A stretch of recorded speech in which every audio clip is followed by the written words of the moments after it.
Bonjour ou bonsoir, mes sexophiles. Aujourd'hui, je vous entretiens sur ce qu'est la dette sexuelle. Avez-vous déjà entendu parler de ça, la dette sexuelle? Pourtant, je gage que ce soit vous, votre BFF, Best Friend for Life, votre voisin-voisine ou votre cousine ayez déjà éprouvé ce sentiment parfois inconscient au moins une fois au cours de votre vie. Vous savez, ce sentiment de se sentir redevable sexuellement envers une personne parce qu'elle était sympa, vous a payé des verres ou un taxi ou que vous aviez dansé toute la nuit avec elle. Cette impression, c'est la notion de dette sexuelle, entre guillemets, qui donne un sentiment d'obligation alors que l'envie n'est pas là. Dans les mots de Laura Regaglia, sexologue, se sentir redevable sexuellement, c'est lorsqu'une personne accepte de s'engager dans un acte sexuel, dans le cadre d'une relation établie ou non, sans forcément en avoir envie, mais uniquement parce qu'elle se sent redevable face à l'autre. C'est l'idée d'un échange économique, mais sur le plan sexuel. Cette impression peut naître à la suite d'une pression externe, mais elle peut aussi apparaître sans cette dernière. Certaines personnes peuvent se sentir plus redevables que d'autres parce qu'elles manquent d'estime de soi, ressentent une impression d'infériorité ou ont peur du jugement ou ont peur de perdre la relation. Cette impression de redevabilité peut apparaître dans d'autres contextes plus insidieux, genre si une personne échange des sextos, accepte d'aller prendre un dernier verre chez lui ou elle, de même si une personne tolère une certaine proximité physique ou sexuelle, comme des baisers, des caresses. Elle pourrait avoir l'impression qu'elle a suscité une attente sexuelle chez l'autre et qu'il est normal qu'elle la comble. Surtout ne pas confondre avec ce qu'on appelle en anglais un mercy ou un pity fuck. Traduit, on dirait du sexe par pitié ou par charité. Le sexe avec pitié ou charité se produit lorsque les gens ont des relations sexuelles avec d'autres personnes parce qu'ils se sentent désolés pour eux, comme décrit par le témoignage d'une jeune femme. Au collège, je connaissais un gars qui était très gentil, mais physiquement peu attirant. Nous sommes devenus amis et j'ai découvert qu'il était vierge et qu'il n'avait jamais eu de petite amie auparavant. Après l'avoir vu se faire rejeter par plusieurs filles lors d'une soirée, j'ai décidé de lui remonter le moral. C'était le sexe le plus triste de ma vie et c'était injuste pour nous deux, mais ce n'était en aucun cas difficile à simuler. Tout ce qu'il faut, c'est une petite stimulation génitale.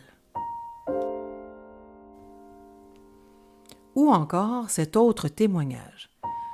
Je suis amie avec un gars depuis 5 ans. C'est le gars le plus gentil. Je sais qu'il me traiterait comme de l'or, comme une reine. Mais je suis tout simplement pas physiquement attirée par lui.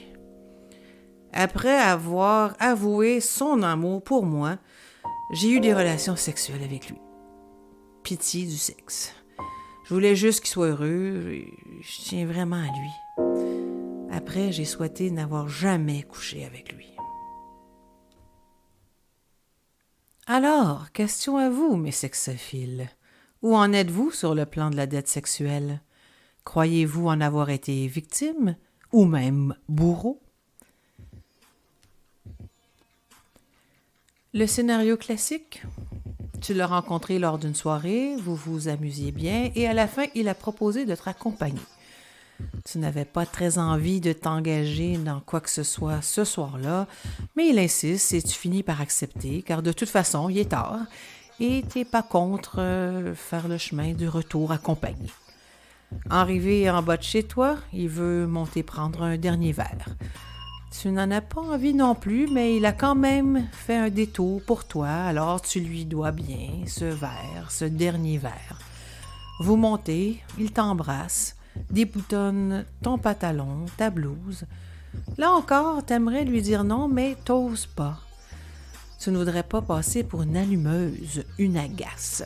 Et puis, tu te rappelles, il est quand même venu te reconduire chez toi. Il a fait le détour pour toi. Et blanc, c'est le sentiment de dette sexuelle. Et c'est exactement mon scénario, mes sexophiles, confidence. À la différence que moi, j'ai pas voulu qu'il monte chez moi. Pas de problème, qu'il m'a dit, l'auto va faire l'affaire. De façon très, très, très insistante. Une fois que je suis rentrée chez nous, j'ai pris la douche la plus longue de ma vie. À quoi est dû ce sentiment de devoir du sexe? Comme l'explique Domitil de Ravo, psychosociologue chez Consentis, une association qui accompagne les organisateurs de boîtes de nuit, de festivals et propriétaires de bars dans la prévention et la sensibilisation contre les violences sexuelles, elle dit « On est influencé par des scripts et codes sociaux et on a appris qu'il faut rendre quelque chose après qu'on nous ait rendu service. »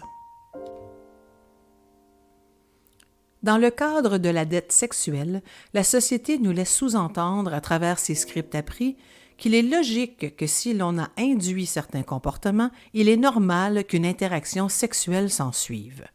Heureusement, ces vieux clichés commencent doucement à être remis en question avec l'émergence de nouveaux scripts plus novateurs et égalitaires. Donc, dans un contexte de séduction, on pense être redevable d'une relation sexuelle.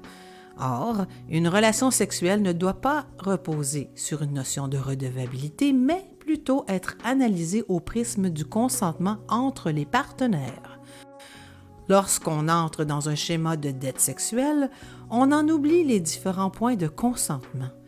Celui-ci doit être libre, éclairé, enthousiaste et réversible. Donc, à partir de n'importe quel moment, on peut dire qu'on n'en a pas vraiment envie ou pas vraiment envie de continuer du tout.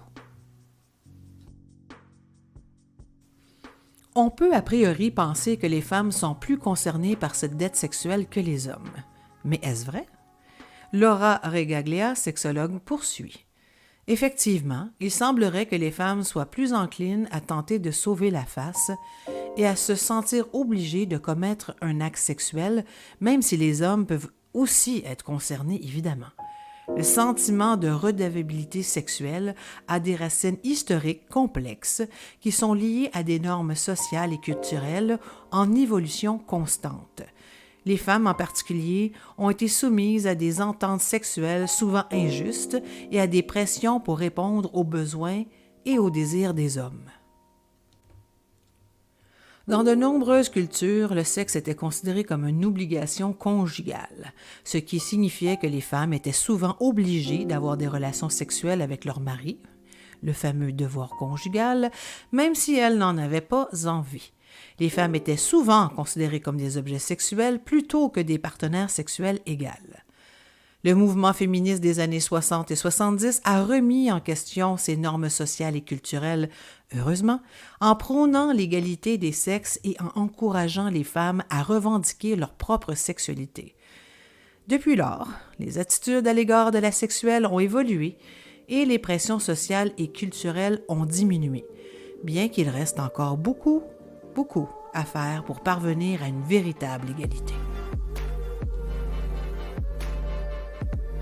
Léa Séguin, chercheuse en sexologie à l'UQAM. Depuis #MeToo, nous commençons à parler de sexualité féminine, de plaisir et de consentement. La notion de dette sexuelle n'est pas un terme très courant, même si on en comprend directement ce à quoi il fait référence, ainsi que son caractère problématique par rapport à l'idée de consentement.